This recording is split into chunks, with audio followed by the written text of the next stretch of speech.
Allez, Parashat Vaïkra. Bravo.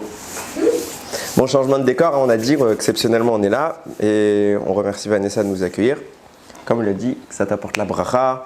Cette année, un Zivug Agun Vetaor. Pour la Refoua Shelma du Rav Eliyahu Ben Fradi, de Chana Rosa Batester, et Naomi Simcha Bat Rachel, et Zivug Agun Vetaor de Jenny Bat Étoile, et encore une fois pour tous nos Chayalim et tous les prisonniers qui Hachem nous envoie la Refoua. Comment? Leilou Nishmat Mordechai Ben Frecha. Chez Nachot Tzroura Bitzroa Chaim. Ah, Zivug Agun, qui j'ai pas dit encore, je sais pas. Nechama Kochava Bat. Chelwa Aïcha Jacqueline. C'est bon?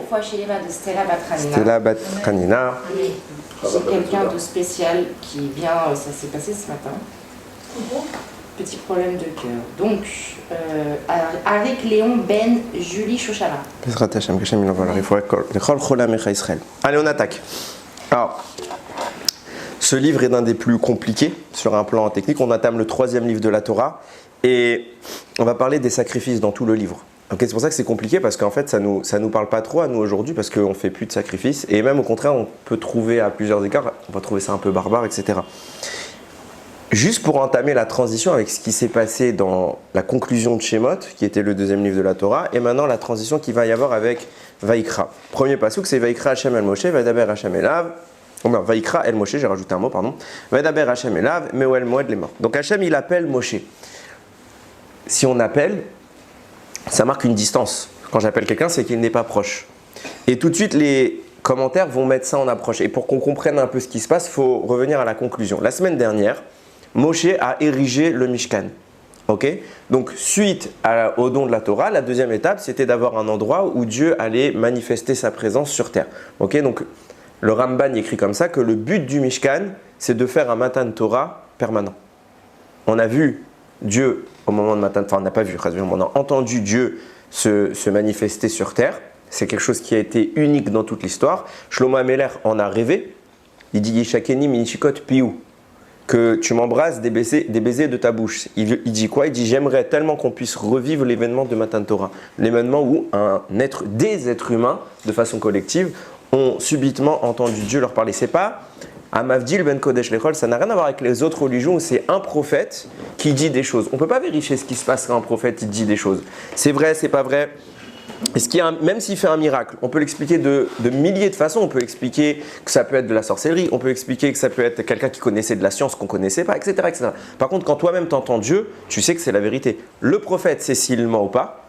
Les gens qui entendent son message ne savent pas s'il ment ou pas. C'est ce qui fait la différence entre les Bnei Israël et toutes les religions de toute l'histoire. C'est que toutes se revendiquent d'un homme, non se revendiquent pas d'un homme, mais directement de Dieu. 600 000 êtres humains, sans compter les femmes et les enfants. Je parle juste des hommes, donc vous multipliez avec les femmes et les enfants, on est à 3 millions. Okay, 3 millions d'individus qui physiquement entendent Dieu leur parler. C'est le moment où le judaïsme a pris forme, où la notion de Bnei Israël est vraiment enracinée en nous. Et à ce moment-là, Moshe va essayer de répéter cet événement qui va être gâché, on va en reparler tout à l'heure, mais il va essayer de mettre en place le Mishkan et c'est ce qu'on aurait dû vivre en permanence. Et là, Moshe reste à l'extérieur du Mishkan, il n'entre pas. Pourquoi? Parce qu'en effet, une fois que Moshe a monté le Mishkan, on a construit, on a fait tous les éléments qui étaient requis et on avait expliqué la semaine dernière que Moshe se charge de mettre en place tous les éléments pour que ça fasse une structure cohérente. Donc, Moshe construit le Mishkan et la Shekhinah descend. Comment ça se manifeste? Il y a une nuée qui se place sur le Mishkan et Moshe reste à l'extérieur. Et il n'ose pas rentrer puisqu'il y a la nuée. Et Rashi le note là-bas. Moshe ne peut pas entrer dans le Mishkan. Je ne sais pas si j'ai lancé enregistrement. Moshe n'entre pas dans le Mishkan parce que la nuée prend tout l'espace et il est physiquement pas possible pour lui. Il y a la Shekhinah, tu ne peux pas faire ce que tu veux. Donc il reste à l'extérieur. Ce qui justifie notre passage. Vaïkra el Moshe. Hachem l'appelle, donc quelque part il lui donne le feu vert, l'autorisation, tu peux entrer parce que je suis là et toi tu restes à l'extérieur jusqu'à maintenant. Et Rashi le précise, quand il y a la Shekhinah, il y a les nuées, Moshe n'entre pas. Quand la nuée se retire, alors Moshe a de la place et il peut pénétrer dans le Mishkan. Ok, ça c'est ce que dit Rashi. Vient nous dire Yonatan Ben Uziel, le Targum, qui est un des plus grands traducteurs de la Torah. Et il explique les choses un peu différemment. On voit clairement une contradiction avec Rashi. Je précise que le Targum Yonatan ben Uziel précède Rashi de longtemps. Yonatan ben Uziel, c'est ce qu'on appelle un Tana. C'est un maître de l'époque de la Mishnah. Rashi n'était même pas présent à l'époque de la Mishnah, de la Gemara, il vient après cela. Donc il est beaucoup plus bas, entre guillemets, dans la hiérarchie. Voir Rashi contredire un Tana, c'est très rare, à part s'il y a d'autres qui pensent comme lui. Mais Rashi, il ne se permet pas d'inventer des choses. Et là, on va voir que le Targum Yonatan, il va dire complètement l'inverse de Rashi. Comment ? Moshe se tient devant le Mishkan. Pourquoi il n'entre pas ? Lui, il donne une autre raison. En effet, il y a la nuée qui gêne. Et où il est le problème ? C'est qu'il va faire un raisonnement. Il va dire, quand j'étais au Har Sinaï, il y avait aussi une nuée. Et qu'est-ce qui s'est passé là-bas ? J'ai dû attendre que Dieu m'appelle pour rentrer dans la nuée. Si déjà au Har Sinaï, qui est un événement où Dieu se manifeste temporairement, je dois attendre. Alors dans un endroit où Dieu va se manifester en permanence, je ne vais pas faire ce que je veux, c'est encore plus sain. Donc j'attends que Dieu m'appelle. J'ai attendu là-bas, je déduis que je dois attendre ici. C'est un raisonnement qui s'appelle un Kalva Chomer. Si déjà dans un cas pas très compliqué, j'ai attendu, alors dans un cas extrêmement important, je reste à Esther. On voit clairement que d'après cela, Moshe a attendu, Vaikra el Moshe, Hachem l'appelle, et où est-ce qu'il entre Moshe ? Comme au Har Sinaï, il rentre dans la nuée. Là où Rashi nous disait, il est physiquement impossible de pénétrer la nuée, le Targum l'affirme, Moshe est rentré comme au Har Sinaï. Et regardez le texte qui le dit clairement, c'est pas moi qui l'invente. Quand Hachem arrive au Har Sinaï, il dit à Moshe, Vayavo Moshe Betor et Anan. Moshe est entré à l'intérieur de la nuée. Il n'y a pas de débat en réalité. Rashi ne contredit pas le Targum Yonatan. Il contredit la Torah. Quand il dit on ne peut pas rentrer quand il y a la nuée, on voit que Moshe il est rentré quand il y avait la nuée. C'est quelque chose qu'on ne peut pas entendre, que Rashi vienne et dise non, c'est pas possible. Ça, c'est le premier problème. Et de ce problème, on va voir toute une affiliation de problèmes et on va raisonner ensemble. Il y a un rav qui s'appelle Rav Shlomo Kluger qui amène quelque chose de très intéressant. Il amène un autre commentaire de Rashi qui lui aussi semble a priori faux. A priori. Mais il est connu pourtant. Tout ce que je vous dis de Rashi, c'est des choses qui sont très connues. Il vient, il dit, quand Hachem appelle Moshe, il lui dit, à la fin c'est conclu, les morts, en disant, il lui dit de dire quelque chose au Ham Israël. Va leur dire, de façon sévère, que c'est grâce à eux que je te parle. Pourquoi ? Parce qu'il faut savoir que pendant 38 ans, on est resté 40 ans dans le désert. Okay ? Pendant 38 ans, Dieu ne va pas parler à Moshe. C'est bon. Dieu ne va pas parler à Moshe. Pourquoi ? Refaites la chronologie des événements. On sort d'Égypte, Matan Torah, Vaudor. Okay ? Hachem nous pardonne malgré nos erreurs. On va directement en Eretz Israël. Arrivé devant Eretz Israël, Parashat Shelach Lecha, Hachem il dit à Moshe, envoie des explorateurs qui aillent voir faire un petit tour d'horizon et qui reviennent. Et qui nous fassent la description de la terre. Ils reviennent, ils critiquent, et ils poussent tout le peuple à dire on ne veut pas rentrer en Eretz Israël.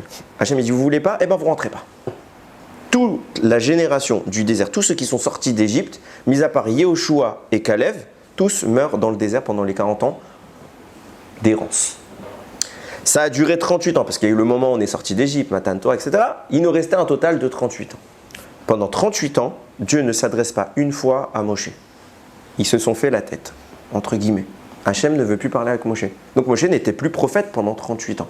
Et il leur dit, Moshe vient le préciser, sachez que c'est que grâce à vous que Dieu me parle. Pourquoi ? Parce que quand il est en bon état avec vous, quand il y a le shalom, vous faites Torah au mitzvot, alors Dieu me parle. Mais quand vous repoussez sa présence, moi tout seul, je ne peux pas lui parler. Alors, cet enseignement, encore une fois, il est très problématique. Pourquoi ? Petit 1, parce que se pose la question immédiate de savoir pourquoi tu nous dis ça maintenant.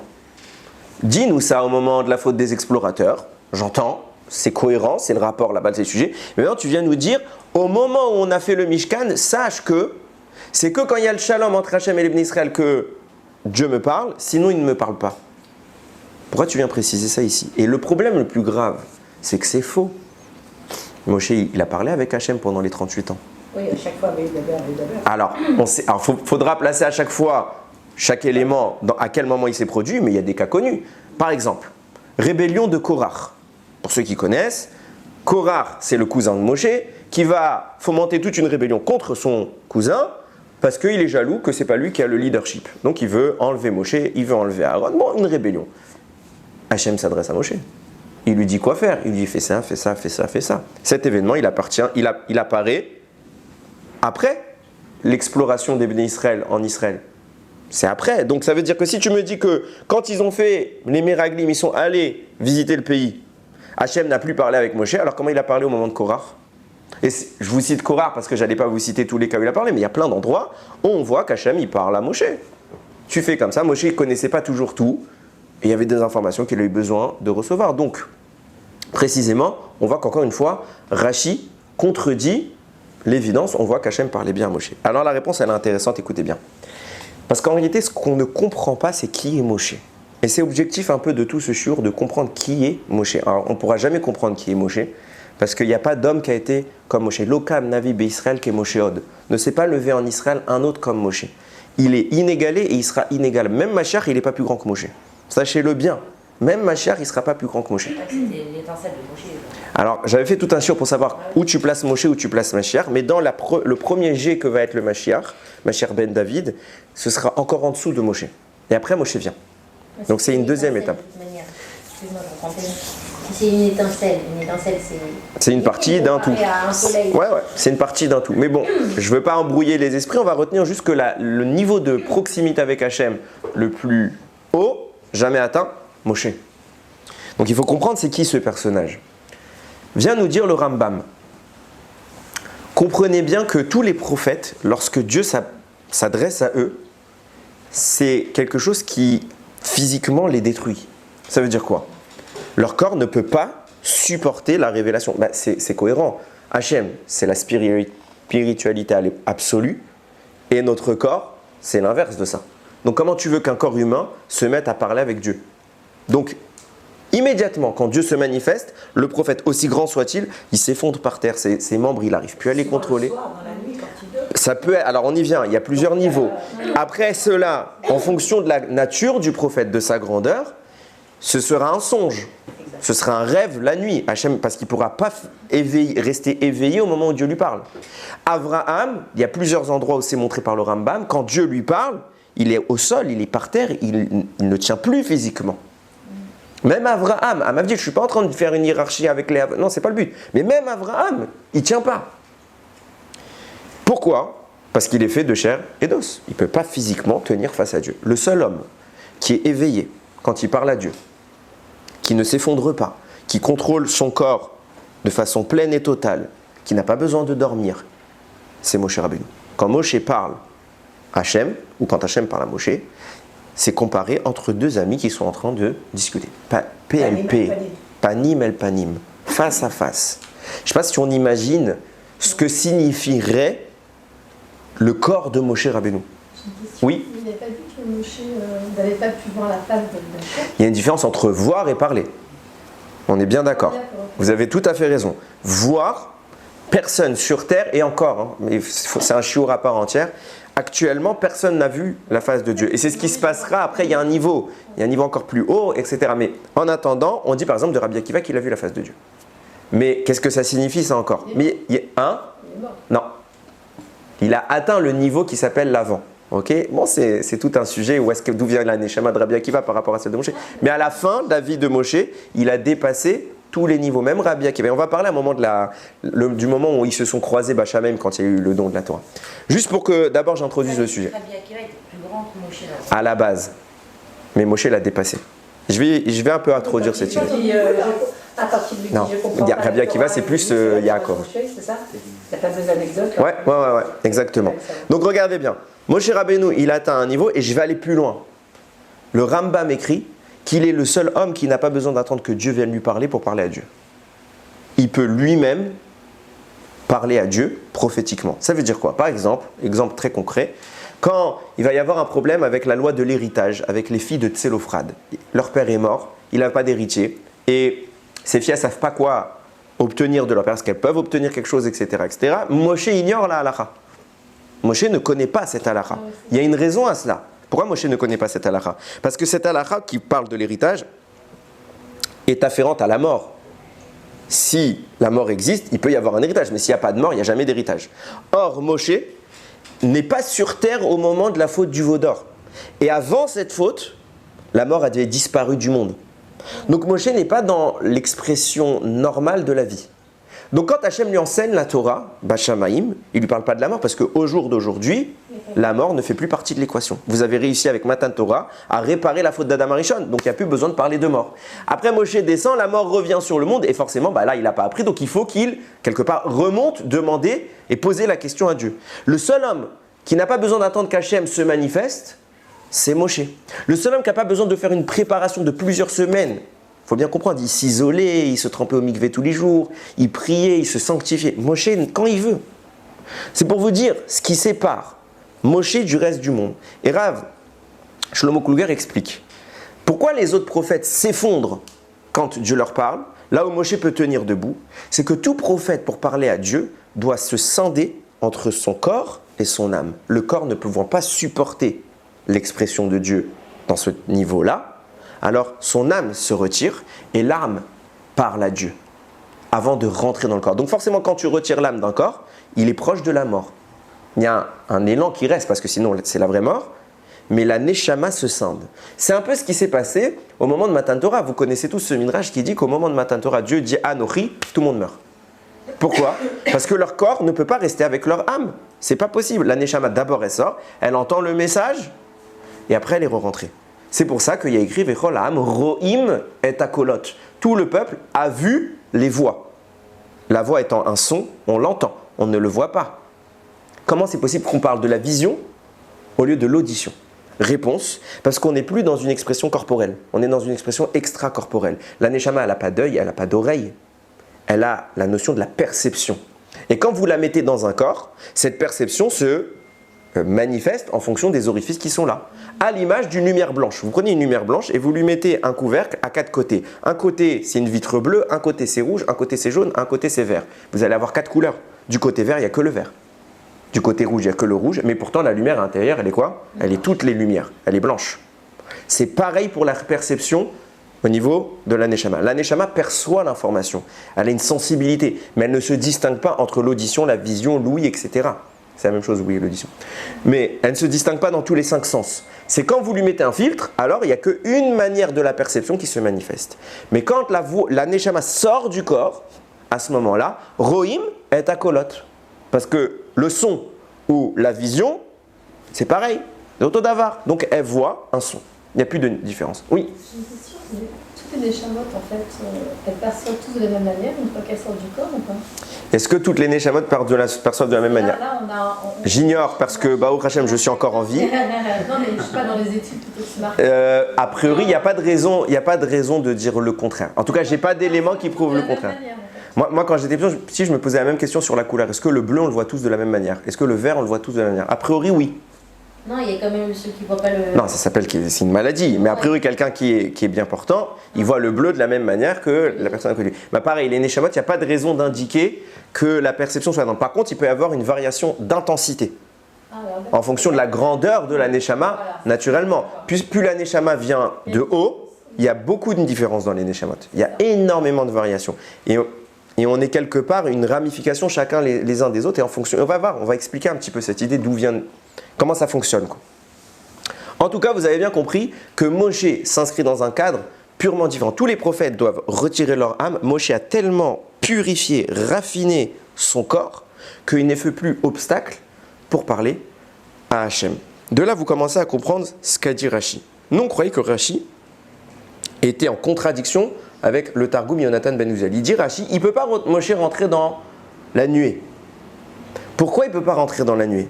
Parce que la nuée vient quelque part matérialiser l'expression de Dieu dans un monde physique. Qu'est-ce qu'on veut dire par là? Par exemple, quand vous voyez qu'Hachem parle à Avraham, Israël et Yaakov, il n'y a pas écrit qu'Hachem s'est manifesté sur une nuée. Il y a écrit qu'Hachem lui a parlé. Dans un rêve, Yaakov il a rêvé avec l'échelle, ce que vous voulez. Il n'y a pas écrit qu'il y a eu une nuée. Là, Moshe, il a écrit Vayomer Hachem El Moshe, par exemple, Ine Anochi ba elecha be'av et anan. Je vais venir vers toi dans l'épaisseur de la nuée. Ça veut dire que Dieu est en train de parler ici d'une connotation physique et matérielle. Jusqu'à maintenant, il y avait une relation purement... Le buisson, alors. Exactement. Alors, le buisson, c'est un point d'ancrage. Mais vous avez raison parce que le buisson se dit Séné et le don de la Torah dont je parle ici, c'est le Sinaï. Et si vous faites la corrélation avec toutes les paroles qu'il y a eu en échange entre Hachem et Moshe sur les deux événements, il y a un parallèle absolu. D'ailleurs, le Séné se trouvait sur le Sinaï. Et il y a un midrash qui explique que quand Moshe a parlé avec Hachem sur le buisson n'a jamais cessé de brûler. Moshe est reparti, libéré les bénis Israël, et c'est ce même buisson qui brûlait que quand on est revenu sur la montagne pour le don de la Torah, a élargi le feu pour que ce soit plus restreint à un endroit limité, à savoir à Moshe qui parle à Dieu, mais pour que ça devienne un événement collectif, toute la montagne s'est mise à brûler. Hein? Non, mais c'est pas la question de chaussures, c'est qu'ils n'ont pas eu le droit de s'approcher. Là, Moshe était sur la montagne. Ok. Mais bon, l'idée c'est d'évoquer que Hachem, quand il parle à Moshe, lui, il manifeste une connotation physique. Be'av et Anan. Il y a quelque chose qui se manifeste. Viennent nous dire, les Mekoubalim, ce qu'on appelle ici l'épaisseur de la nuée, c'est la caractérisation du corps. Je viens te parler dans l'épaisseur de la matière. Jusqu'à maintenant, quand je parlais avec un prophète, je parlais à son âme. Toi, tu te dissocies du reste des prophéties et tu peux me parler même dans la matière. Ce qui explique la nuance, je t'écoute dans 2 secondes, la nuance qu'il y a entre ce que disait le Targum Yonatan ben Uziel et ce que disait Rashi. Jusqu'à maintenant, Moshe Rabbeinu, il va au Har Sinaï. Il n'a aucun problème à rentrer dans la nuée. Pourquoi? Parce que Moshe, on vient d'expliquer la nuée et la connotation du corps. Moshe peut parler avec Hachem tout en maintenant son corps en présence. Mais après cela, il va y avoir 38 années où Moshe ne va plus parler avec Hachem. Bien sûr que si, il va parler. On a toutes les preuves qu'il a parlé. Mais il ne va plus parler en étant capable de maintenir son âme dans son corps. Moshe va, entre guillemets, être rétrogradé au statut, entre guillemets, je dis bien au statut de prophète normal. Et je dis bien rétrogradé. Pourquoi? Parce que c'est exactement la critique qu'Hachem a fait à Myriam quand Myriam va parler avec Aaron et qu'elle va dire comment ça se fait que Moshe il s'est séparé de sa femme, nous aussi nous sommes des prophètes. C'est vrai ou c'est faux? Elle est prophétesse? Oui. Moshe s'est séparé de sa femme? Oui. Elle a raison de poser la question? Oui. Mettez-vous à la place de n'importe quelle grande sœur. Tzadékette, je ne parle pas d'une fille qui est à l'ouest. C'est une tzadékette. Elle voit son petit frère faire quelque chose qu'elle pense halachiquement mauvais. Elle demande, et c'est pas elle a juste eu un coup de colère contre le petit frère. Elle va voir son autre frère qui est aussi Talmid Racham. Elle dit Aaron, qu'est-ce que tu en penses? Est-ce qu'il a le droit de faire ça? Peut-être j'ai une information que j'ai pas. Et Hachem, il vient, il dit de quel droit vous faites du Lachon Hara sur Moshe? Il est où ton Lachon Hara? Tu nous demandes à nous, êtres humains, quand on voit une avéra, d'intervenir. Je pense que Moshe fait mal, donc je me renseigne, il faut peut-être qu'on lui fasse une réprimande. Et Hachem lui dit mais tu as fait du Lachon Hara sur Moshe. Où il est ton Lachon Hara? C'est que tu as dit que Moshe était un prophète. Et ça, elle l'a mis au même niveau que lui. Et ça, c'était du Lachon Hara sur ton frère. Parce que Moshe, comme ça il écrit le Rav Saadia Gaon, Moshe n'est pas un prophète, Moshe il est la prophétie elle-même. Il n'y a plus de notion de différence entre la parole qui s'exprime d'Hachem directement et Moshe qui exprime sa parole. C'est comme une malédiction qu'elle a fait. Et donc elle l'a critiqué sur ce point-là. Elle l'a entre guillemets traité de prophète. Petit joueur, lui a-t-elle dit. Je t'ai pas oublié. Quelle est ta question? Alors, je veux savoir, pourquoi est-ce que Moshe il a besoin de voir Hachem dans une matière? De toute façon, c'est pas lui. C'est pas bien évidemment. Quand on parle de la matière, c'est que Moshe, il est sur terre. Et il n'a pas besoin d'entendre et pas voir. Ne confonds pas. On ne voit pas. On entend Dieu parler. Il n'a pas besoin d'entendre Hachem dans une version où il est dissocié de son corps. La nuée dont on parle, Hachem il dit Béa Ve'anan, nous explique les sages, ce qu'on vient expliquer ici c'est l'épaisseur de la matière. Dans ton propre corps, tu peux être en communion avec moi. Et ça, tu es le seul homme qui est parvenu. Il y en avait un autre, c'était Adam Arishon, mais bon, ça compte pas, il est né comme ça. Ok, t'as compris ce que je veux te dire? Partiellement. Il aurait pu juste entendre sa voix, c'est tout. Non, parce que pour entendre la voix de Dieu, il aurait fallu qu'il sorte de son corps normalement. Et Hachem, il vient lui dire tu peux rester dans ton corps. Ne retire pas ta neshama de ton corps, comme le font tous les prophètes jusqu'à maintenant. Reste éveillé, physiquement présent sur terre, et tu vas m'entendre de la même manière que si ta neshama était sortie. Oui, il est éveillé, mais pourquoi Hachem a besoin d'être sous forme de nuée? Hachem n'est pas la nuée. Il faut bien comprendre. Hachem, il est tout. Hachem, il est tout. Simplement qu'on est en train de marquer un endroit où, je vais exagérer mon propos, Enod Milvado. Il y a autre chose que lui, il n'y a pas. Ça veut dire que dans chaque compartiment de la création, il y a Dieu. Okay, il y a pas, Dieu n'est pas dans le monde.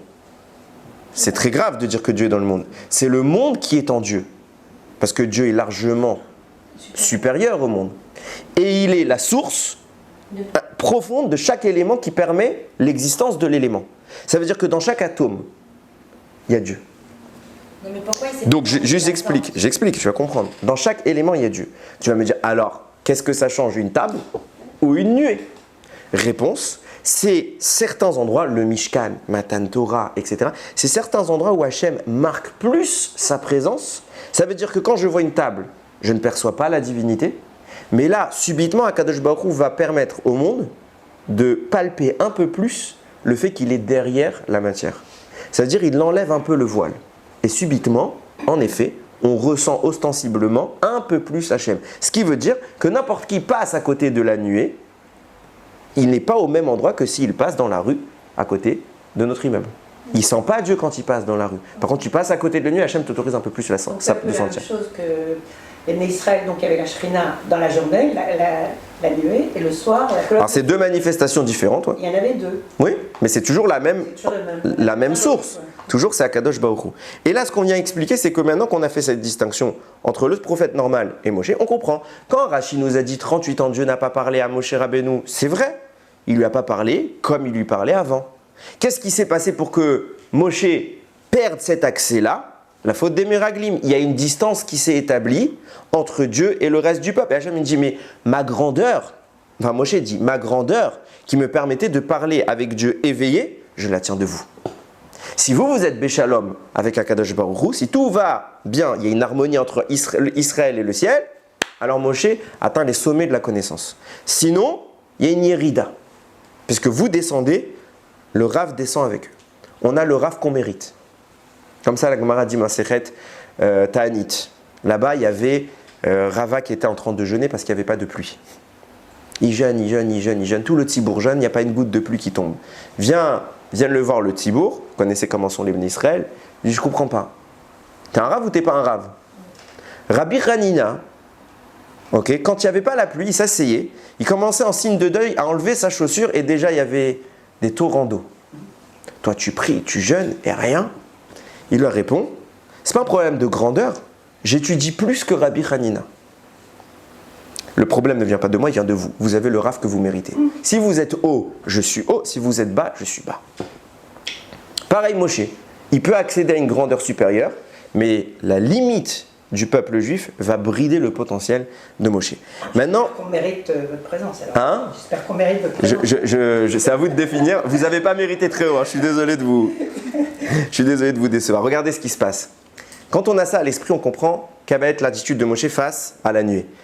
Au moment de Matan Torah, Moshe reste à l'extérieur. Hachem lui dit, il n'y a pas de problème, tu peux rentrer. Donc Moshe, on a bien la preuve qu'il est capable physiquement d'entrer dans la nuée.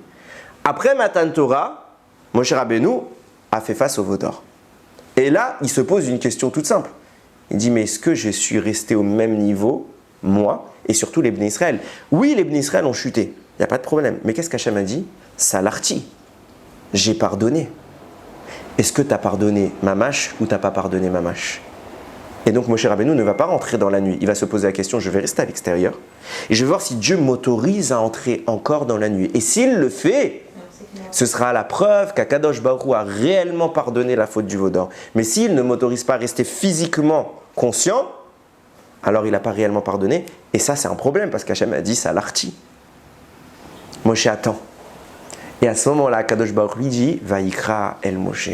Il l'appelle. Et Moshe est soulagé parce que Béhémet, Hachem a pardonné. Et là, il entre physiquement dans la nuée. Seul problème, quelques temps après, les Meraglim, explorateurs, qui vont cette fois réellement repousser la présence divine. Et là, Moshe n'arrive plus à se connecter physiquement à Hachem. Alors il est obligé, comme tous les autres prophètes, de se scinder, de devenir un corps qui se détache de sa neshama pour pouvoir discuter avec Hachem. Et ça nous permet d'aborder... Une question. Oui, Bessimcha. Dans la mesure où Mariam a dit que son frère était devenu prophète comme eux, Ouais. donc il était, après les Barabim, il est devenu prophète, elle a raison de le dire. Alors la Sheila, c'est une bonne remarque. À quel moment ça a été dit? Est-ce que Moshe avait déjà récupéré ce statut parce qu'il le récupère à la fin? Ok? Ou non? A priori, de ce qu'on vient de dire, oui, il l'avait récupéré. Et quand bien même il ne l'aurait pas récupéré, on va jusqu'au bout du process, c'est pas de sa faute. On ne peut pas imputer à Moshe d'être à ce niveau quand ce n'est pas de sa faute. Moi, pourquoi j'estime qu'il l'a récupéré? Parce qu'on voit qu'en effet, Hachem le dit à Myriam, Moshe il me parle quand il veut. Il se connecte avec moi quand il veut. Et vous allez voir que, et c'est là que ça va être passionnant d'estimer la grandeur de Moshe, même quand il est faible. Parce que même quand il est faible, il reste au-dessus du lot. Et c'est là qu'il va falloir voir comment Moshe arrive, malgré l'écart, à se rapprocher et à annihiler la distance qu'il a avec Hachem. Regardez comment ça se passe. Vient le Sfat Emet et il approfondit ce que je dis. Quand Hachem, vous avez plusieurs fois vu dans la Torah qu'Hachem s'adresse à un homme et il dit son nom à deux reprises. Avraham, Avraham. Moshe, Moshe. Pourquoi c'est écrit 2 fois? Le Zohar explique. Parce que la Neshama qu'on a n'est qu'une partie de notre Neshama. Quand Hachem envoie notre Neshama dans ce monde, elle doit intégrer un corps. Mais un corps, c'est un récipient et qui est extrêmement limité. Donc la Neshama qui entre dans le corps, elle va prendre l'espace qui lui est alloué, mais elle est beaucoup plus grande. Il n'y a pas assez de place pour l'accueillir dans le corps. Puisque le corps est fait de matière, il va limiter l'accès de la Neshama. Ce qui veut dire que l'essentiel de la Neshama reste au-dessus de nous. En haut. Non, au-dessus de nous. Au-dessus. Non, genre. Partout. Je sais pas où est-ce que si elle est là ou là, mais ça reste au-dessus. Pourquoi? À l'image, c'est simplement à l'image d'un récipient qui peut contenir 1 litre, et toi tu as 100 litres à rentrer. Donc tu fais rentrer 1 litre et après ça déborde. 99. Ok, donc tout le reste est périphérique et il est encore plus grand que le contenu du corps. C'est pour ça qu'il y a écrit hein? C'est le Keter. Pas exactement, c'est plus compliqué. Keter, c'est une partie. Le Keter Elyon, non? Keter, c'est une partie. Il y a plein de niveaux. Après, tu peux parler de Nefesh, Ruach, Neshama, Chaya, Yechida, et encore. Et dans ça, il y a Nefesh, Ruach, Neshama. Ok. On ne va pas rentrer dans trop de détails. C'est pour ça qu'Hachem, quand il s'adresse au prophète, il dit Moshe, Moshe. Pourquoi il dit Moshe, Moshe? À chaque fois qu'on parle à un prophète, à Kadosh Baruch Hu, en réalité, il s'adresse à qui? À la Neshama qui est à l'extérieur du prophète. Cette Neshama-là, qui est dans la dimension supérieure, perçoit le message d'Hachem et le répercute à son extension en bas. Quand c'est un prophète normal, alors la Neshama du bas, elle se dissocie, elle reçoit l'information et elle rentre pour la dire. Quand c'est Moshe, il y a une nuance. C'est qu'à chaque fois que Hachem a dit à un prophète son nom 2 fois, par exemple Avraham, Avraham, pour ceux qui connaissent les ta'amim de la Torah, il y a un tam qui s'appelle le pasek. Pasek, c'est une barre verticale. Donc il y a écrit Vayomer Avraham, Avraham. Il y a une séparation. Pourquoi? Pour dire il y a une différence entre Avraham en haut, sa Neshama, et Avraham en bas, sa Neshama ici. Moshe, il n'y a pas de la séparation. Vayomer Moshe, Moshe. Il n'y a pas écrit Vayomer Moshe, Moshe. Non. Il n'y a pas ce ta'am séparant les deux. Ça veut dire que Moshe est arrivé à un niveau de connexion divin où le bas et le haut sont en communion parfaite. Moshe, Moshe. Oui, je vous écoute. J'ai une question qui me pose depuis tout à l'heure. Voilà, dans ces cas-là, Non, ça m'arrange quand vous avez des questions, ça me permet de revoir la suite du. dans ces cas-là, Moshe, en fait, il a atteint le niveau le niveau du monde futur, en fait. Oui. Donc, en fait, Il a atteint les 50 portes de la sagesse, Nun Sharebina. Il a perdu, et c'est tout le sujet du Aleph, là, le petit Aleph de la parole Vaïkra. Okay, il a perdu à cause du veau d'or, etc. Et il le récupérait le Shabbat. Mais est-ce que dans le monde futur, enfin dans le Baba, on va dire, enfin, dans ce monde-ci, puisque c'est voilà, est-ce qu'à ce moment-là, quand la faute d'Adam va être réparée, est-ce que toutes les Neshamot en fait d'Israël en fait vont avoir atteint justement ce niveau-là en fait? Alors je répète parce que sur internet à chaque fois ils n'entendent pas les questions. La question c'est de savoir est-ce que toutes les Neshamot Yemot HaMashiach, la Tillavo, vont atteindre ce niveau d'Adam Arishon ou de Moshe qui arrive à se connecter. Voilà. Réponse oui, mais ce serait dommage de limiter les choses à ça. Parce qu'on va atteindre beaucoup plus haut. Parce que comprenez bien que ça, ce dont on est en train de parler, c'est le niveau de base qu'Hachem avait créé. C'est Adam Arishon. Et on a cassé ce niveau, juste je réponds à ça, on a cassé ce niveau pour descendre plus bas et maintenant on essaye de revenir à Adam Arishon. Mais ce n'était pas ça le but de la création, c'est de commencer à Adam Arishon pour arriver encore plus haut. Et ça c'est le rôle que Moshe aura quand Yemot à l'après-Mashiach. Moshe intervient en tant que le Mashiach ultime. J'ai fait un shiur une fois sur ça pour dire que Moshe c'est le 3e Mashiach. Et il va hisser l'humanité à un niveau qui ne fera que grandir. Partez du principe suivant, Dieu est infini. Donc il n'y a pas de moment où vous arrivez à la fin. Il y aura toujours mieux. C'est pour ça que Dieu nous a créés avec l'envie d'avoir toujours plus. Vous avez un travail, vous gagnez très bien votre parnassa, vous êtes content 3 mois et vous voulez une augmentation. Pourquoi? Vous avez tout. Si ça existe dans le matériel, c'est que ça a une source dans le spirituel en positif. C'est que Hachem nous a donné comme récompense la possibilité d'avoir toujours ce qu'on voudra avoir. Le cadeau ultime, c'est sa proximité. Grâce à ça, comme Dieu est infini, on va monter en strate. Parce qu'on ne peut pas monter du niveau 1 au niveau 1000. On ne supporterait pas. Donc on va monter en strate, on va être content pendant un temps, mais après on ne sera pas content parce qu'on sait qu'il y a plus. Donc on voudra plus, mais on aura plus. À chaque fois qu'on voudra plus, on aura plus. On aura notre corps encore. Il sera plus dans la même dimension. Bah oui, mais Moshe, il avait un corps. Oui, mais le corps va se raffiner à l'image d'Adam, qui lui-même n'avait pas un corps normal. Le corps d'Adam était lumineux. Lumineux, oui. Et puis après, peut-être qu'il y a d'autres choses. Après, ce qui se passe après, on n'a pas les yeux pour en parler, parce que on n'a jamais vécu humainement personne, même Adam, même Moshe, en tout cas sur Terre, on ne l'a pas vécu. Il n'y a pas d'homme qui a dit, voilà, lui, il a dépassé ce niveau, il a eu un autre corps encore que celui d'Adam. Ça, on ne sait pas. Au Matan Torah, les Bnei Israël avaient le même neshama que Adam Arishon ou pas? Attention, qu'est-ce que vous voulez dire par la même Neshama? C'est-à-dire qu'ils n'étaient pas translucides, enfin ils étaient... Ils sont retournés au niveau d'Adam, Oui, et après cela, ils sont redescendus. J'ai une preuve. oui. C'est que quand Moshe Rabbeinu descend la première fois, personne ne se dit, il y a de la lumière qui sort de son corps. Personne n'est surpris. Par contre, la deuxième fois qu'il descend, on dit, ah, son visage est lumineux. Ouais. Pourquoi maintenant on le remarque? C'est parce qu'avant, on était tous à un niveau très haut. Donc, la lumière, quand il y a de la lumière, Oui, bah oui. ça ne fait pas grand-chose. Non, il n'y a pas de différence. Mais maintenant, il n'y a plus l'état, il n'y a plus rien. Moshe se rend compte qu'il est plus normal. Mais entre Adam Arishon et Moshe Rabbeinu, c'est la même neshama. Et on n'est pas censé être des parties Bah. d'Adam Arishon? C'est plus compliqué que ça, mais oui, c'est pas faux. Mais là, vous rentrez trop dans le Hetzraïm. Je ne peux pas vous faire tout un livre en une minute. Hein. Bon, là, ça vient sur- Hein? Oui, on a fait le cours sur ça. Bon, allez, venez, on revient sur le... Juste un truc, je reviens sur Terre par contre, excusez-moi. Sur Terre, oui. Ouais. Si pendant 38 ans, Hachem il a fait la tête à Moshe, entre guillemets, Pas à Moshe, au Béni Israël. au Bnei Israël, est-ce que là actuellement, du fait qu'on n'a plus de prophètes, qu'on n'a plus le droit d'avoir de prophètes, qu'on n'a plus rien autour de nous, est-ce qu'il nous fait la tête? Quoi, ça t'a pris tout ce temps pour comprendre ça? Non mais, non, mais jusqu'à quel point il nous fait la tête? Non, Mavdil, c'est pas lui qui nous fait la tête. C'est nous qui lui faisons la tête. Ah non. Parce que lui, il est là, il attend. On Quand est tu, là. quand tu veux, tu lui dis viens, il vient. Le problème, c'est qu'on lui dit pas sincèrement. En tout cas, pas tout le monde. Je vais pas dire Chas v'shem, il y a des tzadikim sur terre. Mais voilà, il te dit, moi je suis là, quand tu veux, ma chère, il vient. On nous dit, la Gemara le précise, ma chère, il devait venir en l'an 4000. On est en 5784. On a 1784 années de retard. Quand on voulait, on pouvait le prendre. On l'a pas pris. Parce qu'on n'a pas fait ce qu'il fallait. Hachem, il est prêt, tout est prêt.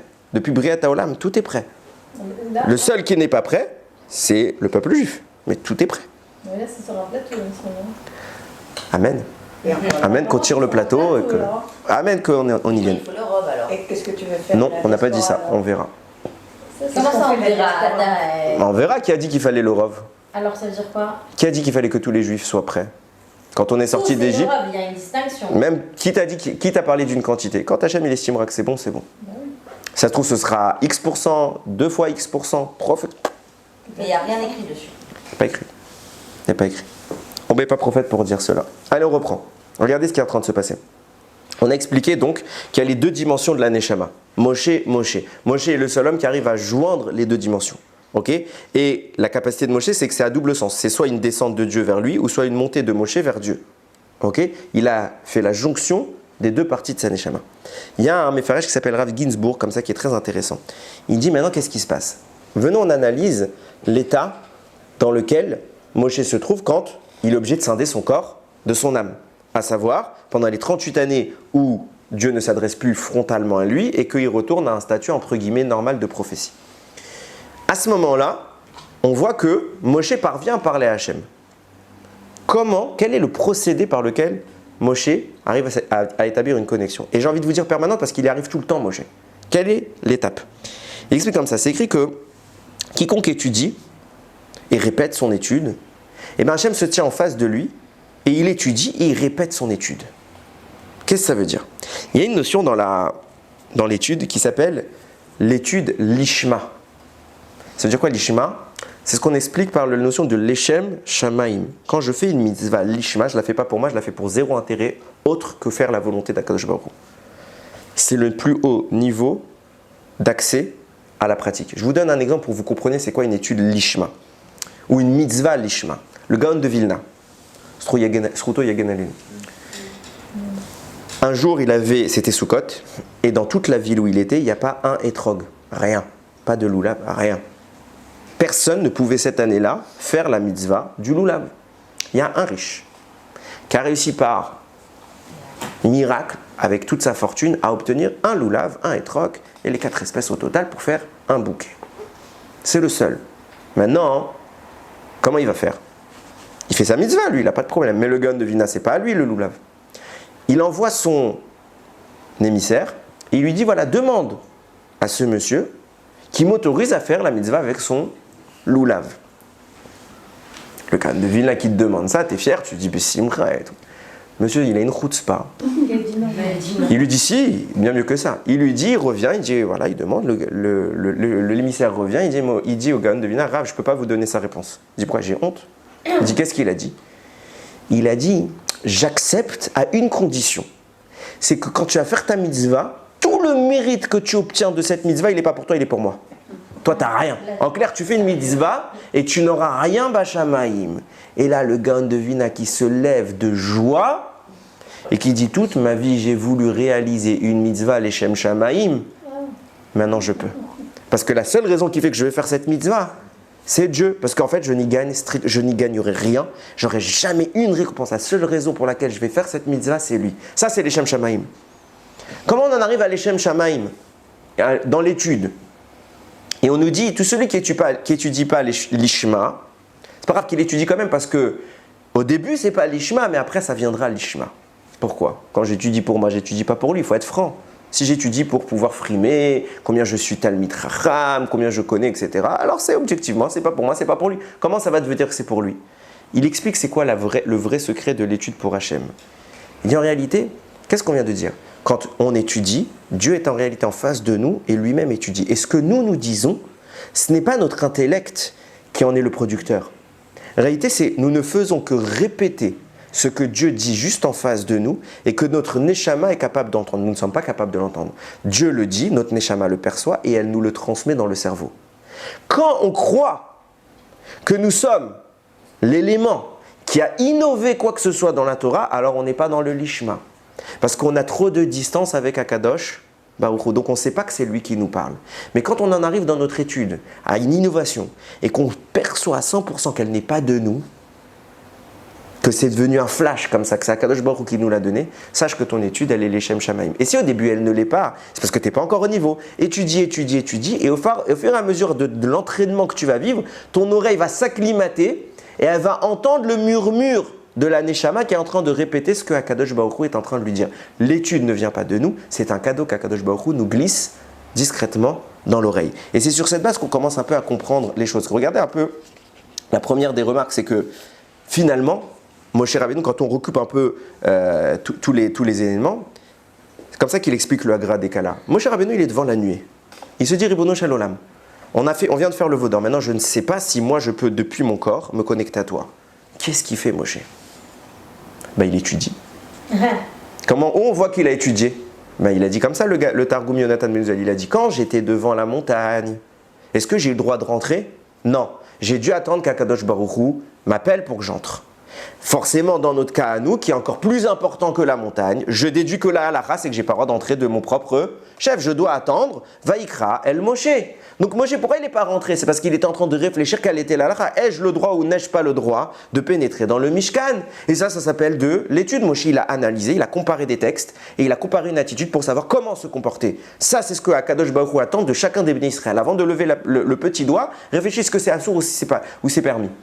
Tu n'as pas le droit d'agir comme ça sans réfléchir. Ah, je ne savais pas, je ne savais pas. Tu dois réfléchir, tu dois méditer, analyser, et en fonction de ça, tu dois en tirer une halakha. Si la halakha te le permet, tu agis. Si la halakha ne te le permet pas, tu agis pas. Moshe Rabbeinu, il se prouve devant un mur en nuée. Il se dit, Ribono Shel Olam. Peut-être qu'il aurait dû dire, j'ai le droit de rentrer, je suis déjà rentré. Non, il y a une différence. Il y a eu une faute entre-temps. Il y a eu un changement. Moshe Rabbeinu se dit, je dois rester à l'extérieur. Pourquoi Moshe Rabbeinu prend ce temps d'analyse? Parce qu'il sait que l'étude est le moyen de connecter sa Neshama en bas avec la Neshama d'en haut. Parce que grâce à cela, la Neshama d'en bas va, puisqu'elle est en train de rechercher, elle va se mettre à écouter la Neshama d'en haut qui elle-même est déjà en train de communiquer avec Akadosh Baruch Hu qui lui donne la halakha. Donc Moshe, à ce moment-là, il crée la jonction de sa Neshama inférieure avec sa Neshama supérieure. Et il arrive lui-même à monter et à rejoindre. En réalité, Moshe est rentré dans la nuée, non pas parce qu'il le pouvait, c'est parce qu'il est redevenu capable de le faire. Il s'est donné les moyens d'y arriver. Comment? Quand Dieu ne me parle pas de lui-même, moi je vais lui parler. Comment je fais pour parler à Dieu quand il ne me parle pas? J'étudie sa Torah. Parce que lorsque moi j'ouvre un Sefer et que je commence maintenant à réfléchir par moi-même, automatiquement, Akadosh Baruch Hu se met devant moi et il étudie et il me donne les dévoilements qu'il veut que je puisse atteindre. C'est pour ça qu'on nous dit, Dieu n'a que les 4 amot de la halakha dans ce monde. Où est-ce qu'il est Dieu dans ce monde? Il est dans la petite périphérie qui entoure une personne qui est en train d'étudier.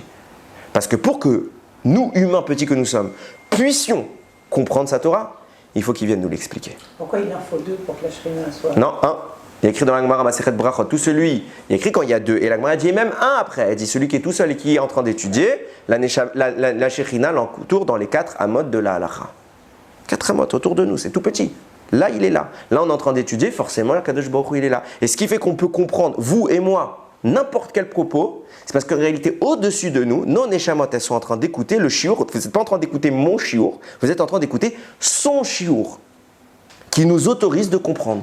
Et parce que nous, on fait l'effort d'essayer de comprendre. Alors notre neshama en bas, elle vient écouter ce que dit la neshama en haut. Regardez ce qui se passe. Quand Moshe Rabbeinu il va quitter ce monde, il va dire la parachate à Azinu. Juste qu'on ne soit pas non plus en retard. Question, comment ça se passe Shabbat puisqu'on a donné... Ah, Kol HaKavod. Je vais y venir. Kol HaKavod. Quand... j'en étais où? Quand Moshe Rabbeinu il va quitter ce monde, il va dire la parachate à Azinu. Elle est belle, celle-là. Et il commence, cette phrase, c'est un chant, Azinu Hashamaim Va'adabera Vetishma Haaretz Imrefi. Écoutez le ciel et je parlerai, et que la terre entende les paroles de ma bouche. Pourquoi écoute le ciel et je parlerai, que la terre elle entende ma bouche? Il dit, je suis face au Ham Israël. Ce peuple-là, il a fauté pendant 40 ans. Maintenant, il faut que je les réveille, il faut qu'ils fassent tchouva. Mais qu'est-ce qui les bloque? Leur corps. Alors, je ne vais pas leur parler à eux. Je vais leur parler à leur neshama qui est en haut. Azinu hashamaim ve'adabera. Toi, neshama de tout ce peuple qui est là-haut, d'abord je te parle à toi. Et quand toi tu auras entendu ce que j'ai à te dire, vetishma haaretz imrefi. Sur terre, on pourra écouter ma parole. Je vous promets que ça marche. Une fois, c'était Yom Kippour. On m'avait appelé, quand j'étais encore en France, on m'avait appelé pour faire Chazan dans une ville. J'arrive, et on ne m'a pas donné tous les détails. Il m'a dit, voilà, il y aura à peu près 30 personnes. Est-ce que ça vous convient? Moi, je me dis, tant qu'on peut faire la tefila, je viens. Je viens, je fais, et je me retrouve dans un gymnase. Vous savez que dans les villes en France, c'est souvent ça, on prend les gymnases, parce qu'à Kippour, il y a beaucoup de monde, la Sina est trop petite, donc on prend un grand gymnase, on se retrouve. Et je me retrouve, et je vois le gars qui gère un peu, il me dit, bon courage. Je lui dis pourquoi?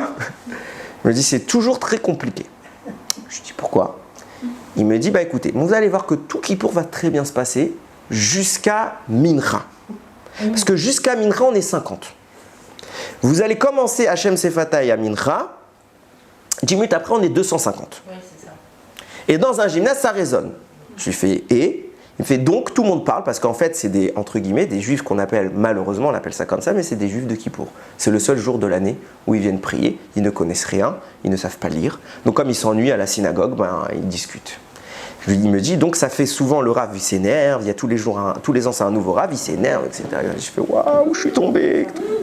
J'ai dit, je me suis assis comme ça, c'était Erev Kippour, j'ai commencé à faire la tefila, et je dis, Ribono Shel Olam, si tu m'as mis là, c'est que tu voulais que je sois là. Donc il n'y a pas où je suis tombé au bon endroit. Maintenant, comment je vais faire pour que on arrive à avoir le calme? Comment je vais faire pour que tout le monde y prie? Je me suis retourné au moment de la Neila, et j'ai dit, Azinu Hashamaim Va'adabera Vetishma Haaretz Imrefi. Je sais que vous n'allez rien comprendre à ce que je vais vous dire, mais à vous, je ne vous parle pas. Et là, j'ai levé ma tête vers le ciel. Maintenant, je dis, toi, la Neshama qui est là-haut, tu m'entends très bien, tu comprends très bien ce que je dis. Si maintenant tu fais semblant qu'en bas on ne comprend pas, c'est de ta faute. Alors tu ne viendras pas poser de responsabilité sur ceux qui sont là. Maintenant, on va faire la tefila, on va prier, il n'y aura pas un bruit, parce qu'Akadosh Baruch Hu veut notre tefila. Alors s'il n'entend pas notre tefila, c'est à cause de toi. Maintenant, transmets l'information à la Neshama qui est en bas. Toute la tefila, il n'y a pas eu un bruit, ils sont même restés à Arvit. Ils sont même restés à Arvit. Et le type, il est venu me voir, il m'a dit, mais Ribono Shel Olam, vous leur avez fait quoi? Vous leur avez dit une phrase magique parce qu'il n'avait pas compris ce que j'avais dit.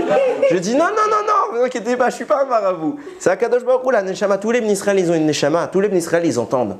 Il n'y a pas, qu'on peut commencer à dire qu'il y a un juif sur terre qui n'est pas capable d'entendre. Tout le monde est capable de faire tchouva. Il suffit de temps en temps de rappeler que le problème, ce n'est pas nous, c'est ce qui nous entoure.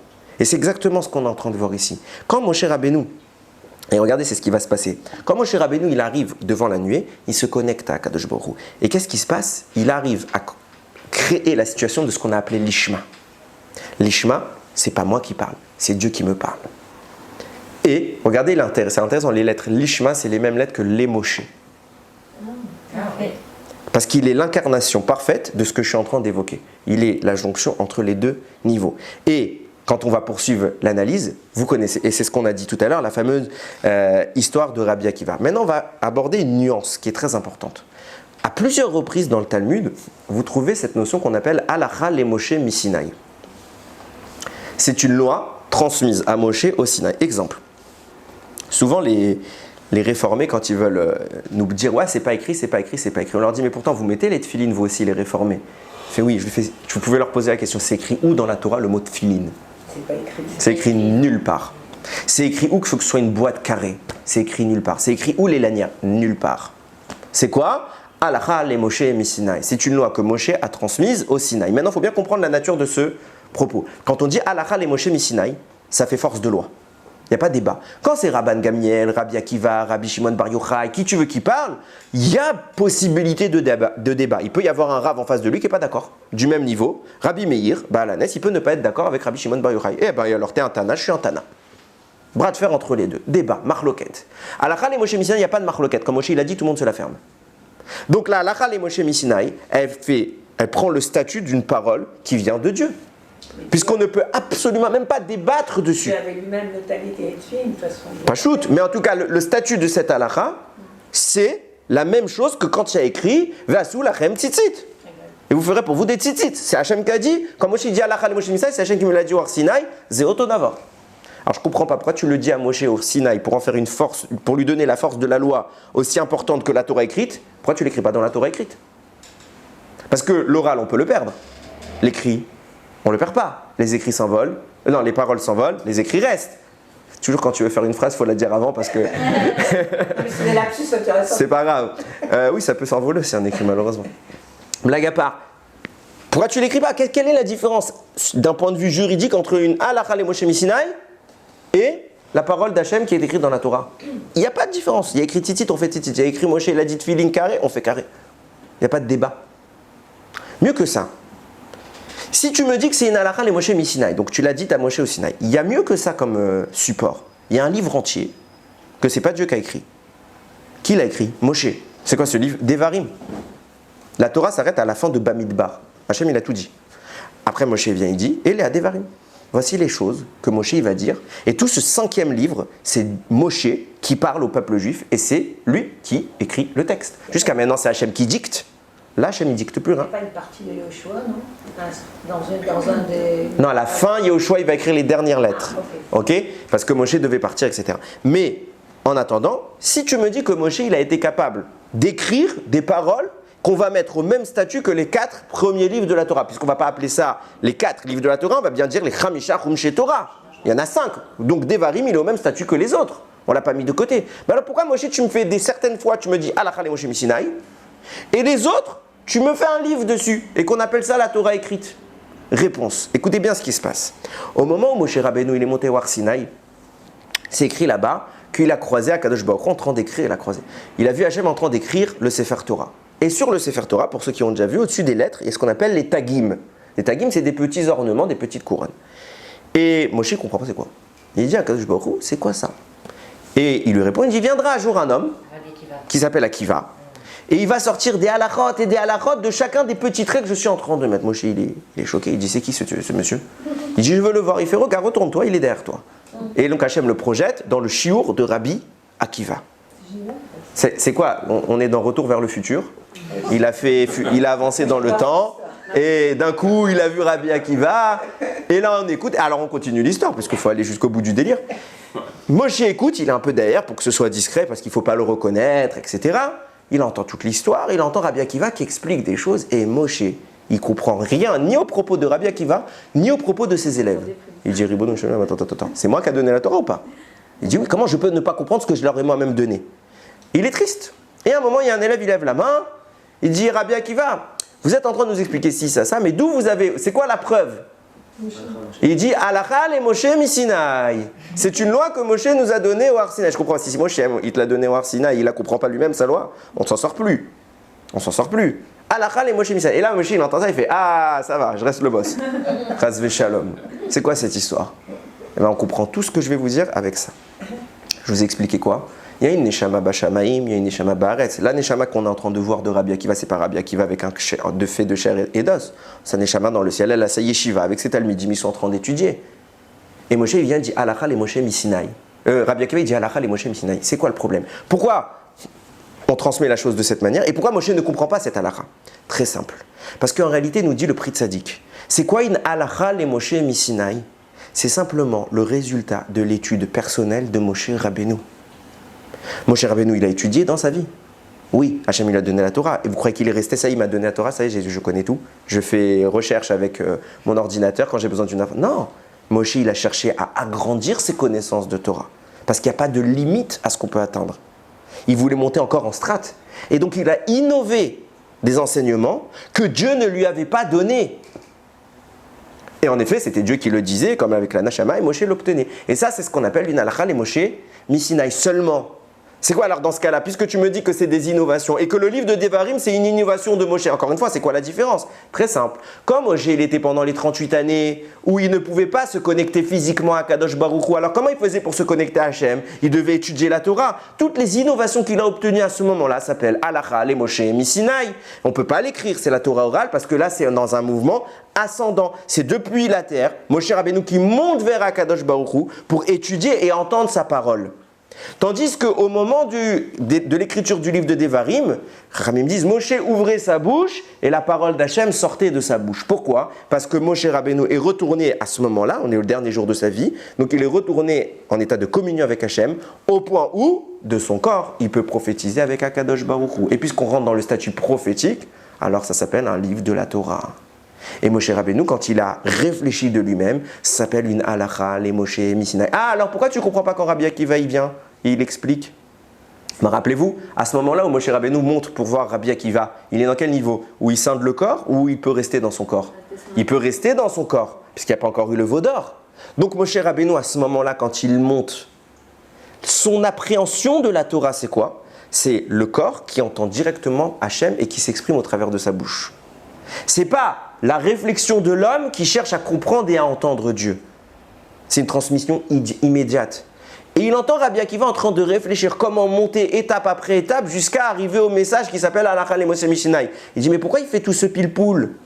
Pourquoi il fait toute cette réflexion? Pourquoi il se fatigue à ce point-là? Je ne comprends pas ce qu'ils font. Parce que Moshe, pour lui, l'information est immédiate. Moshe ne s'entend pas réfléchir, il entend Hachem penser. Ça, c'est la dimension qui est celle de Moshe Rabbeinu. Donc quand il entend Rabbi Akiva essayer d'expliquer les choses compliquées parce que Rabbi Akiva doit monter au point d'arriver à la dimension halakha les Moshe Misinaï, Moshe comprendra ça quand lui-même devra le faire. Quand lui-même il formulera les halachot, les Moshe Misinaï, mais au ce moment de l'histoire, il ne les formule pas. Il ne les a même pas, il n'est même pas intéressé par ça. Il est dans la dimension de Devarim. Donc Moshe au moment de Matan Torah, de son corps, il fait sortir la voix d'Hachem. Moshe, au moment de Devarim, à la fin de sa vie, le dernier jour de sa vie, Moshe entend Hachem et il fait directement sortir l'information. Pendant les 38 ans qui ont séparé, et Moshe est obligé de séparer son âme de son corps, d'étudier, de réfléchir, de se casser la tête, d'annuler la matière pour qu'elle puisse subitement entendre Dieu lui murmurer au coin de l'oreille. Ça, c'est la définition même de ce qu'est l'étude. C'est pour ça que ça rapproche de Dieu. C'est pas que ça rapproche de Dieu, c'est que la Gemara dit que le Chacham est supérieur au prophète. Pourquoi un Chacham est supérieur au prophète? Parce que le prophète, il est dans la notion de descente, c'est Hachem qui vient le voir. Le Chacham, c'est celui qui va voir Hachem. Pourquoi c'est si important d'aller à des shiurim de Torah? Pourquoi c'est si important d'ouvrir des livres, d'écrire, de réfléchir, d'analyser? Mais parce que si toute notre vie, et on l'a dit, vous l'avez dit tout à l'heure, la Géoula, elle nous est quasiment servie sur un plateau, il nous suffit de l'apprendre. Mais toujours le problème est là, c'est qu'on est toujours dans l'assistana, où on attend qu'Hachem vienne nous la donner, alors qu'Hachem, un peu, il attend de temps en temps que ce soit nous qui venions l'apprendre. Il y a des efforts à faire. Bien évidemment, on peut de Torah. Tu fais www, tu tapes sur internet, tu as tous les shurim de tous les rabbanim. Kol hakavod. Mais on y vient. C'est exactement ce que je veux dire.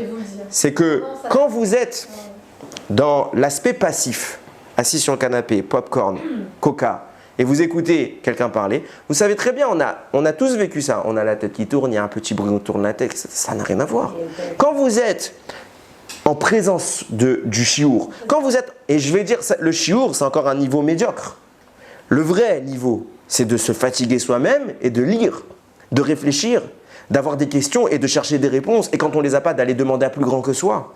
Et là, on crée une interaction avec Akadosh Baruch Hu. On crée ce rapport où cette Neshama, elle parle avec elle-même, mais dans sa vraie expression. Et on commence à entendre Hachem. C'est la différence entre un Talmid Chacham et un Maharetz. Le Maharetz, l'ignorant, il vit sa vie peinard.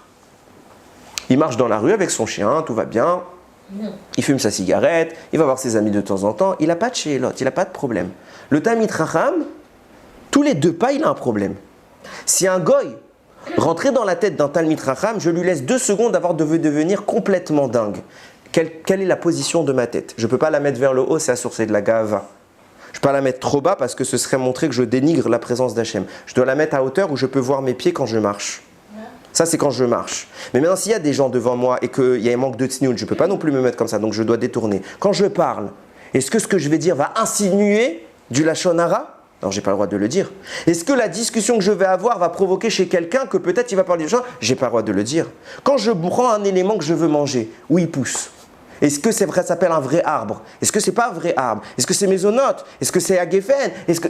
On devient dingue. Et c'est quoi bracha? J'ai mangé la quantité, j'ai pas mangé la quantité. Est-ce que je suis pas dans un safek? Vous savez combien de sfarim sont écrits sur ça? Toute une vie il faut pour les apprendre. Toute une vie. Le Talmid Chacham, lui, il les ouvre. Donc à chaque étape de sa vie, il devient fou. Il y a lui qui dit ça. Et attention, une fois qu'on a posé la bonne question, il y a 15 000 avis sur la réponse. Il y a 1, 2, 3, 4. Et lequel? Comment je me comporte? Ça, c'est un Talmid Chacham. Pourquoi? Pourquoi pour lui c'est facile? Pourquoi pour lui c'est même joyeux? Parce qu'en faisant ça, il entend Hachem lui parler. L'autre, il est peinard. Dieu l'aide aussi. Il est peinard. Mais bien sûr, si j'entends Hachem me parler, c'est bien parce qu'il est là. L'autre, il est peinard. Il mange taref, il ne fait pas les bdikot avant de manger les fruits, il ne fait pas les bonnes brachot. Mais c'est pas grave, j'ai fait une bracha. Ce qui compte, c'est le cœur. Cette phrase qu'on entend tous, c'est faux. C'est pas le cœur. Non, ce qui compte, c'est d'être quelqu'un de bien, tant que tu as des... Attends, ça veut dire quoi, c'est le cœur? Quand tu aimes quelqu'un, quand tu aimes quelqu'un, tu ne dois pas le lui montrer? Si vous imaginez dans un couple, moi je rentre chez moi, je fais le balagan, et je dis à ma femme, mais t'inquiète, en vrai, je t'aime. En vrai, je t'aime. Ce qui compte, c'est le cœur, c'est pas les actes. Qu'est-ce qu'elle va me dire, ma femme? Elle va me dire, va te faire cuire un œuf. De temps en temps, je sais que chacun il a sa nature, je sais que chacun il a ses défauts. Mais ce que j'attends de mon conjoint, c'est des efforts. Et pourquoi avec Hachem ce serait différent? Hachem, non, tout nous est dû. On est assis, on veut qu'il nous donne la parnassa, et quand on n'a pas la parnassa, c'est sa faute. Ah, t'as vu, tu ne me donnes pas la parnassa. Lui, tu lui donnes la Ferrari, tu lui donnes ça. Moi, tu ne me donnes pas. On l'accuse, c'est de sa faute. Où il est le problème? Qui est le facteur déterminant? Hachem, il nous donne tout ce qu'on a besoin. Le problème, c'est qu'on ne sait pas le saisir. On ne voit pas où est-ce qu'il est. Il y a des gens qui souffrent, mamache, qui vont être dans une situation où ils vont pleurer. Je connais des gens qui souffrent, mamache, et à chaque fois qu'on leur demande comment ça va, ils vont me dire qui mieux que moi.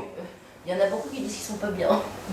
Moi, je vais te dire, le rave chez qui je prie le Shabbat, je souhaite à personne ces souffrances. Un monsieur, il souffre, des fois en pleine tfila, il hurle de douleur. Et après, il reprend. Comme si de rien n'était. Il hurle. C'est-à-dire, des fois, même moi, je suis gêné. Il hurle. Tellement il a mal. Il reprend. Comme si de rien n'était. Et quand vous lui demandez comment ça va, Rabbi, il te répond quoi? Qui mieux que moi? C'est quoi la différence? Alors, 2 options. Soit il est fou. Possible. Ça existe, les fous. Ou soit il y a quelque chose qui nous échappe. Qu'est-ce qui nous échappe? C'est que lui, dans ça, il voit Dieu. Celui qui veut voir Dieu partout, il voit Dieu partout, tout va bien. Kol bidei shamaim. Endavara. Il n'y a pas quelque chose de mauvais. Celui qui ne veut pas voir Dieu, alors il laisse sa neshama dans un côté, l'autre neshama loin, loin, loin, loin, et il laisse son corps driver. Et il est prisonnier de son corps. Chas v'shalom. Le but de la vie, c'est l'effort. On doit devenir sur terre nul et sortir géniaux. Alors évidemment, des fois c'est difficile de venir assister à un shiur de Torah. Des fois c'est difficile d'ouvrir un sefer, des fois on n'a pas le niveau. Mais la question n'est pas le niveau qu'on va atteindre, c'est l'effort qu'on va y mettre pour y arriver. Si quelqu'un il est à un niveau moins 1000, il arrive au niveau moins 999, c'est un gaon. C'est un géant. Mais s'il est de moins 1000, il reste toute sa vie à moins 1000, son existence n'aura servi à rien. Alors il est qu'on ait toujours le mérite de donner un but, un sens à notre vie, et que évidemment on fasse les efforts requis, on avance, on vient au shiurim, même quand ils ne sont pas chez Vanessa, et on étudie, on ouvre des sfarim, etc. On progresse, et que Akadosh Baruch Hu, voyant ces efforts-là, comme vous l'avez dit, il a tout préparé sur le plateau, il va nous servir. Le Seder de Pessah, on aura un autre plateau, Yetziat Mitzrayim, on va lire la Megillah la semaine prochaine, on va entendre tous les Meler, c'est Akadosh Baruch Hu. Sachez qu'il faut écrire juste Meler, pas Meler Achashverosh. Quand il écrit Meler, c'est Hachem. Cherchez Hachem dans la Megillah, une fois que vous l'aurez trouvé, Yetziat Mitzrayim, ce sera la Yetziat définitive. Baruch Adonai Leolam, Amen ve Amen.